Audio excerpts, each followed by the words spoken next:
Chapter 6. An Alluring Asset. Olongapo City, Philippines. The IV bags administered to both Jack and Sal worked effectively in warding off the effects of a hangover. When they eventually awoke, they were still somewhat disoriented from the recent events. Together, they removed their catheters, stemming any bleeding with the aid of some toilet paper. Once the minor wounds were attended to, they downed the complimentary water bottles they found in Carlos's refrigerator to help rehydrate. With a sense of relief, they retrieved their pistols from the locked safe where Carlos had thoughtfully stored them, providing Jack with the access codes the previous night before leaving. After securing their weapons, they both left for their respective rooms without exchanging words. Jack reached his room first and offered Sal a subtle nod and a reassuring pat on the back before entering. Upon entering, he noticed his phone was ringing, with Matt on the other end of the line. Oi, we are meeting up at 1200 hours to go to the airport to provide close protection for the civilians. Be ready in low-profile gear with your sidearm, Matt ordered. It was Jack's first day on the job. He masked the excitement in his eyes with his sunglasses. Seated in the back as the rear passenger, he maintained a watchful gaze, scanning the surroundings from left to right as the vehicle made its way back to the airport.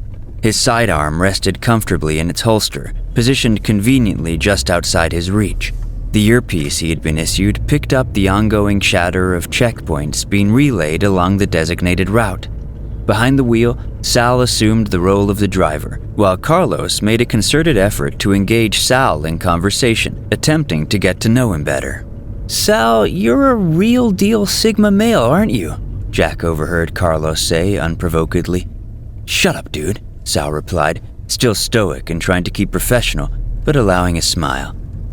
"So where'd you sleep last night?" Sal asked Carlos. "Well, someone needed me to warm their bed last night," Carlos answered with smug satisfaction. "What was her name?" Jack chimed in. Her name was Saffron," Carlos said sheepishly. "Saffron? Was that her real name?" Sal questioned. "Yeah," Carlos replied. "How much did you pay?" Jack joked. "Not much," Carlos caught himself. "Oh, whatever, at least I got some." He tried to defend his guilt. Jack and Sal broke out laughing. Upon reaching the airport, the security convoy came to a halt on the runway, awaiting the arrival of a small Airbus ACJ that was taxiing toward the line of vehicles. Once the aircraft was parked in position, the contractors quickly disembarked from their vehicles to establish a secure path from the cars to the plane. Jack and Carlos positioned themselves outside their van, well aware that they weren't responsible for transporting the archaeologists, since their role primarily focused on providing medical support. Nevertheless, they observed the civilian archaeologists disembarking from the plane. Among the 35 archaeologists, there was a range of ages, with most appearing to be in their 30s, some in their 40s and 50s, and a few in their 20s. Many of them were dressed in tank tops and board shorts, likely to combat the oppressive heat. Their demeanor upon disembarking from the plane varied, with some displaying immediate apprehension, while others approached the security contractors with a sense of caution as they were ushered into the waiting vehicles. A select group of contractors were assigned the task of loading the archaeologists' luggage onto a box truck, which was positioned in front of Jack's vehicle. He took notice of this, and once all the assets were secured within their respective vehicles, he went to lend a hand with the luggage loading. After finishing the task of loading the luggage, Jack returned to his vehicle, but his attention was soon drawn to a woman who appeared to be searching for a vehicle to board. She was of shorter stature, had caramel brown skin, and her hair, a curly brunette, featured light blonde strands which were pulled back into a ponytail. She sported a white spaghetti strap tank top that was knotted to reveal her toned midriff, and her light green cargo pants hugged her curvaceous figure. Jack made his way toward her, intending to get her attention. "Ma'am, you need to get in a vehicle," Jack said, trying to sound professional. "No shit, Sherlock. Every car is full," she snapped back. Jack was able to see her face. Her large piercing brown eyes were accented with winged-tipped eyeliner that struck Jack. Her dark red lips entranced him, but he tried to get his bearings as a professional. "We got an extra seat in the medical vehicle," Jack offered. "Well, lead the way, big man," she said. Jack had guessed the oppressive Philippine heat accentuated her attitude. Nonetheless, Jack had questioned who she thought she was talking to like that. It looks like I'm babysitting a princess now, Jack thought. Jack had opened the rear door of the medical vehicle to let her in. He followed in as well while Carlos signaled over the radio that they were good to go. Carlos noticed the woman behind him and smiled. "And who might you be, ma'am?" Carlos smiled. "Gutierrez," she said dispassionately. "And your first name?" Jack said curiously. She glared at him with her piercing brown eyes and a raised eyebrow. Jack maintained eye contact and was unfazed by her intimidation. Finally, she spoke. "Maria Gutierrez," she said. "Anything else?" The first hour of the ride back from the airport was met with suffocating silence. Maria gazed out the back window of the van, emotionless. Jack did his best to not stare at how petite, yet alluringly shapely her body was. After a few minutes, Carlos became tired of the awkward silence. "So, you a Kappa Gamma?" Carlos joked. "I met one in San Diego. Can you say hi to Carly for me?" Maria turned to view and study him, unamused. Yet she forced a laugh and moved closer to the front seat towards Carlos. "You want to know the difference between me and a sorority bitch?" she replied alluringly. Yeah," Carlos said, nervously smiling.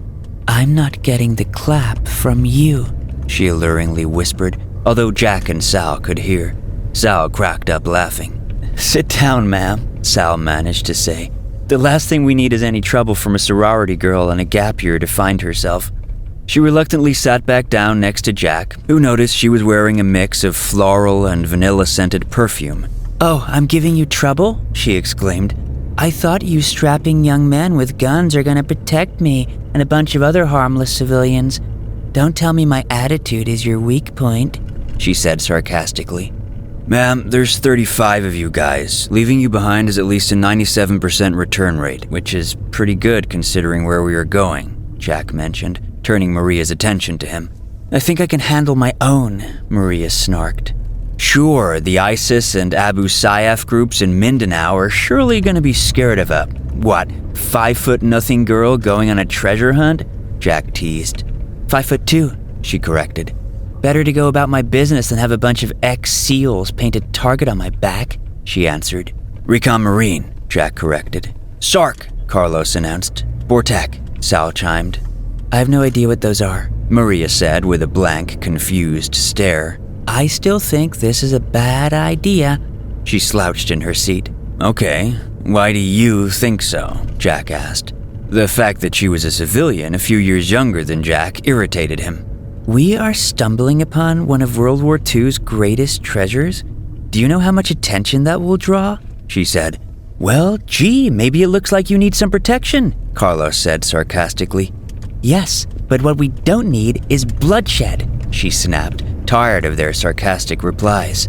"Look, maybe if you got to know us, you'd know that we aren't bad people, and we are literally just trying to keep you safe," Jack explained. "Oh, and how are you going to do that?" Maria questioned.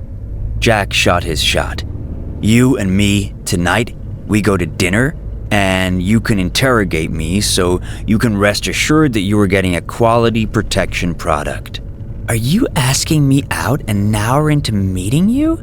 Damn, you're bold," she exclaimed. "I don't hear a no," Jack answered. "He does have 100% customer satisfaction," Carlos added jokingly. "Fine. It's a formal interview with my service detail, nothing more," Maria formally announced. "Sounds like a yes to me," Sal announced, still keeping professionalism behind the wheel. The date was set. The convoy got back to the hotel and the civilians were assigned rooms while the contractors got their bags up to their respective rooms. Jack was sly enough to notice Maria's bags and grab them before anyone else could. "So, is this your room?" he said, even though it looked exactly like his, but with the view of the city rather than the scenic ocean. "Don't get used to it, jarhead," she disapprovingly told him with the colloquial term of Marine. Jack sat her bags down, casually smiling to himself. "So, 1 hour?" Jack asked. Maria looked back at him with a raised eyebrow. "Sure, I'll make plans with some of the other members of the team after. I don't think this interview will last long," she said. While Maria was talking, Jack made sure the room was secured from the outside street view by observing the area and closing the curtain. "Please make sure this curtain is closed and the window is locked out here," Jack said. "Oh, so now you get professional," Maria laughed in disbelief. Jack just cocked his half-smile. "I'll see you soon, Maria." Jack went back to his room. Despite her cold interactions with him, there was something about her. Maybe it's the thrill of the chase, Jack questioned. She had spirit, which was more than other girls he had intertwined with. She also had looks that stopped his heart. Whatever the reason, he wanted to impress her.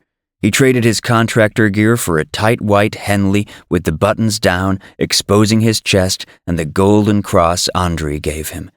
The sleeves were rolled up to show his forearms. He used the same shorts as the day before, hoping Maria wouldn't notice. His fingers dug into some gel, and he styled his hair into a messy part and lightly sprayed himself in the hotel's complimentary sandalwood and citrus-scented cologne. He looked at himself in the mirror. It was a casual but striking look. He holstered his 5.7 in the front of his shorts and went out of his room. Jack returned to knock on Maria's door, understanding that, based on his limited interaction with her over the past few hours, she might not put in much effort to get ready. His past experiences with women had taught him that most of them typically couldn't get completely prepared within just an hour. Maria opened the door. Jack was wrong. She let her hair down, exposing her long, dark, and wavy hair that went just past her shoulders. She was wearing a blue halter bodycon dress that highlighted her curves and revealed her developed shoulders and C-cup breasts. Her piercing brown eyes were emphasized by brown, smoky eyeshadow accented with wing-tipped eyeliner. Her face was softened, but Jack couldn't see any foundation on her face. Jack was caught off guard at how mesmerizingly beautiful she looked. "You look nice, dude," Maria was the first to break the ice. "And," Jack prevented himself from losing his composure, "you don't look too bad yourself," he replied, trying to keep the playful sarcasm. "Thanks. Now where are we going?" Maria asked. "I'm starving." Jack knew about a small outdoor restaurant right next to the beach. It was a small kitchen with an outdoor patio. A large straw roof sat on bamboo and wood stilts over a collection of tables and chairs around the periphery of the patio. An open bar sat in a circle in the center of the patio. Jack had managed to arrange seating closest to the sound of the ocean. A waiter came to their table. "Anything to drink?" The waiter spoke in English. "Gin and tonic, please," Jack requested. "Beer, please," Maria replied as well. What kind, ma'am?" the waiter said. "Red Horse," Jack answered for her. "Well, I've never had that," Maria questioned. "Good. It'll make this interview more fun, I assure it." Jack smiled. The waiter left to get the drinks, giving Jack and Maria time to gaze into each other's eyes. Even though Jack Carter was a Recon Marine turned into an elite private security specialist, he still wasn't able to hold eye contact before bashfully laughing and looking away. "I like your cross," Maria mentioned, looking at him up and down. "Really? What did I do to deserve a compliment?" Jack kept up the sarcasm. "Thank you. A friend gave it to me," he continued in a sincere tone. "Remind me never to compliment you again," Maria said, while Jack saw that she was trying to contain a smile. "Where did you get it?" "A friend," Jack restated as he started to relax in his chair. "Oh, I see. One of your hoes back home gave it to you?" She tested him.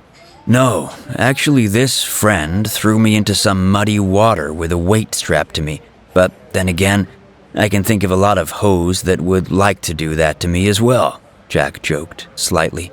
She cracked a laugh. "It's true. It was a Ukrainian guy named Andre." Jack laughed with her as well. He continued to explain his relationship with his Eastern European friend and mentor, whom he hadn't heard from since he left. "Wow, you are a rowdy bunch, aren't you?" Maria rhetorically asked. "It's a life not meant for everybody, but tell me," Jack sat back up in his chair, "who exactly are you, Maria Gutierrez?" The drinks came in.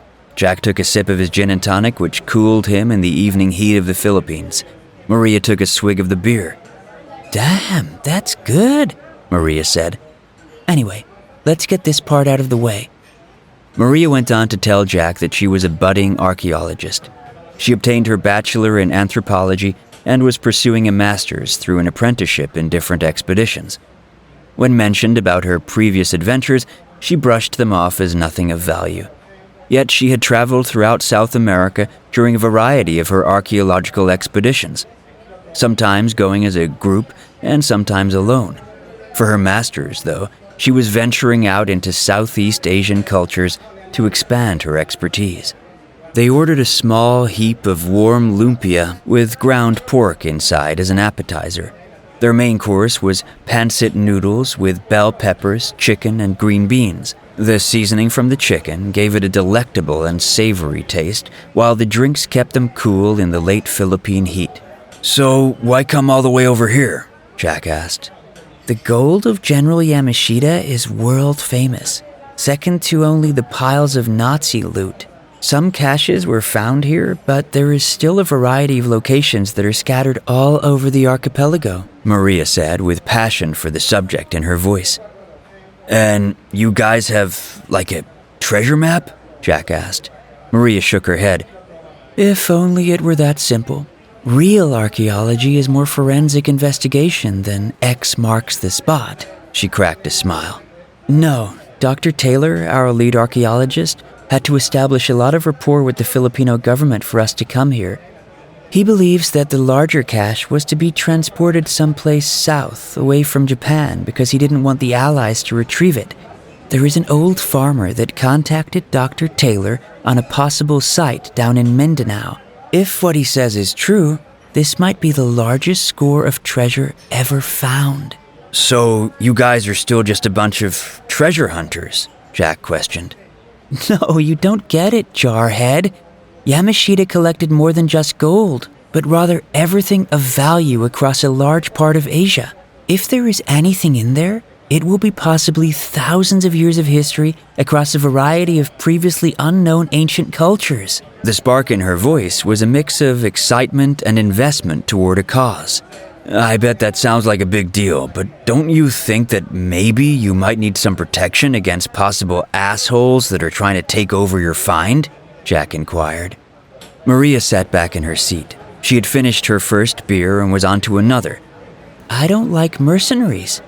"We aren't mercenaries. We're basically super expensive club bouncers," Jack joked. Maria wasn't amused.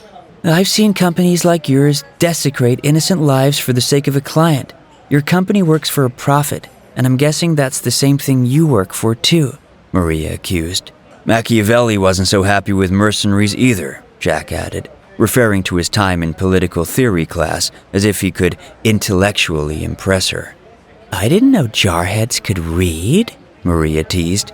"You're not the only college kid at the table." Jack nonchalantly smiled away. Jack looked back into Maria's big brown eyes.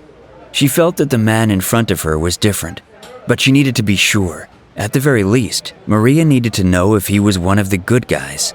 "So, Jack Carter, why do you do this?" she asked. He was taken aback a bit, sitting back in his chair and looking out to the beach again. He had always held onto the concept of a personal mission, yet this was the first time it ever needed to be put into words. I guess I'm here to make this world a better place. I love this world, its cultures, its people, its beauty." Jack looked at Maria with sincerity.